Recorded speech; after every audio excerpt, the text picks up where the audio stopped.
കരുതൽ എന്ന സിനിമയിലേക്ക് താങ്കൾ എങ്ങനെയാണ് വന്നത്? കരുതൽ ജോബി വിളിച്ചിട്ട് വന്നോ? എന്താണ് ആകർഷിക്കാനുള്ള ഘടകം? അത് പിന്നെ ഞാൻ എന്നെ സംബന്ധിച്ചിടത്തോളം സുനിലേട്ടൻ പറഞ്ഞ പോലെ നമ്മളിങ്ങനെ ചൂസ് ചെയ്യാൻ പറ്റുന്ന അവസ്ഥയൊന്നുമല്ല ഈ സമയത്ത്.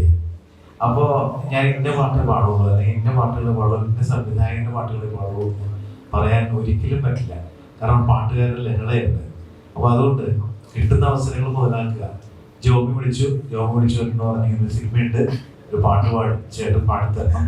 അത് ഞാൻ ആദ്യം പാടിക്കൊടുത്തതിന് ശേഷം പിന്നെ ജോബി പറഞ്ഞു, ചേട്ടാ അത് നമ്മളത് ഡ്യൂറ്റ് സോങ് ആക്കുകയാണ്, അങ്ങനെയാണെങ്കിൽ ചേട്ടന് പറ്റിയ ഒരു സിംഗറെ ചേട്ടൻ തന്നെ സെലക്ട് ചെയ്താൽ നന്നായിരുന്നു എന്ന് പറഞ്ഞു. അപ്പോഴാണ് ഞാൻ ബിന്ദുജയെ ശരിക്കും പറഞ്ഞാൽ ഇതൊരു നിമിത്തമാണ്. പലപ്പോഴും നമ്മൾ അതിന്റെ കാരണക്കാരനാവുന്നില്ല, നമ്മൾ നിമിത്തമാവുകയാണ് പലപ്പോഴും.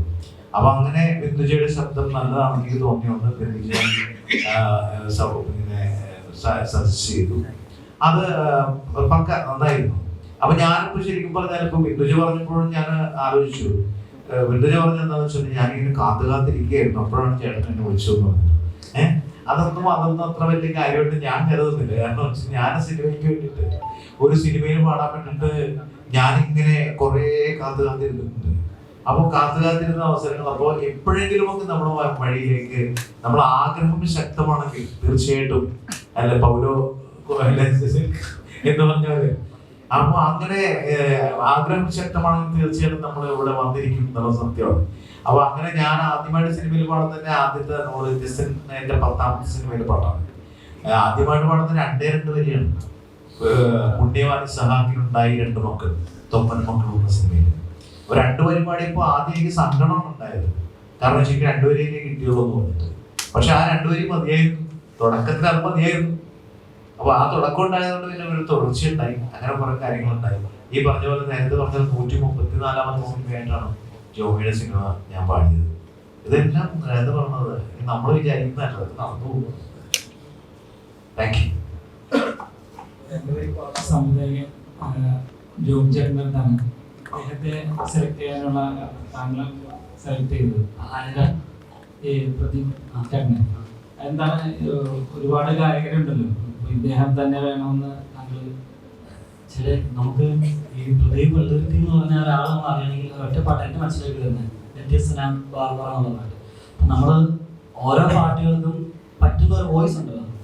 അപ്പം നമുക്ക് ചിലർക്ക് എസ് ജാനകി പാടുന്ന ആ ഒരു വോയിസിൽ എല്ലാവർക്കും പാടാൻ പറ്റുന്നില്ല. അപ്പോൾ എൻ്റെ കൺസെപ്റ്റിലുള്ള കഥയിൽ ആ ഒരു പാട്ടിനകത്ത് വേണ്ട ഒരു വോയിസ് എനിക്ക് തോന്നിയത് എൻ്റെ മനസ്സിൽ ആദ്യം വന്നതിന് പ്രദീപേട്ടന്, വേറെ ആരും വന്നിട്ടില്ലായിരുന്നു. അപ്പം ആ ഒരു വോയിസ് തോന്നിയൊരു ജാസി ഗിഫ്റ്റിന് വന്നായിരുന്നു കേട്ടോ. ഞങ്ങൾ നോക്കിയപ്പോൾ എനിക്ക് കുറച്ചും കൂടെ തോന്നിയത് ജാസി ഗിഫ്റ്റ് എല്ലാം നമ്മൾ നോക്കി നമുക്ക് ആക്സസ് എളുപ്പം പെട്ടെന്ന് ആദ്യം കോൺടാക്ട് ചെയ്തത് പ്രദീപേട്ടനാണ്, അല്ലെങ്കിൽ അടുത്തൊരു ഓപ്ഷനായിട്ട് അങ്ങനെ നമ്മൾ നോക്കിയായിരുന്നു. അങ്ങനെ വന്നപ്പോൾ പ്രദീപേട്ടനോട് ചോദിച്ചു, പ്രദീപേട്ടൻ എനിക്ക് ആ 2 പേരുള്ളൂ, എനിക്ക് ആ ഒരു പാട്ടിന് ആപ്റ്റായിട്ട് എനിക്ക് തോന്നുന്നു. എനിക്ക് എൻ്റെ തെറ്റാണെന്ന് എനിക്ക് അറിയത്തില്ല, എനിക്ക് തോന്നിയതാണ്. അങ്ങനെ ചോദിച്ചാൽ ആദ്യം തന്നെ താങ്കൾക്ക് അദ്ദേഹം പാടി കഴിഞ്ഞപ്പോൾ സംതൃപ്തി? 100% സന്തോഷമായിരുന്നു. കാരണം അതുകൊണ്ട് തന്നെയാണ് ഞാൻ ഒന്ന് പാടി പിന്നെ ചേട്ടാ ഒന്നുകൂടെ നമുക്ക് ഡ്യൂറ്റോടെ ആക്കി ഒന്ന് പഠിച്ചു നോക്കുവാണെങ്കിൽ കുറച്ചും കൂടെ അടിപൊളിയാകും. അങ്ങനെ ചേട്ടനോട് പറഞ്ഞു കുറച്ചും കൂടെ ബെറ്റർ ആക്കാമല്ലോ എന്ന്.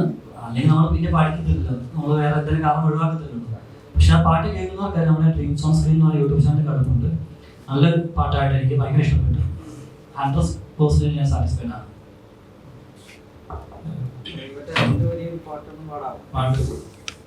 ആ പാട്ട് മാത്രം പാടിയാൽ മതിയോ? അതെ, ഇപ്പൊ പാടിയ പാട്ട് മതി. ഏത് പാട്ടാണ്?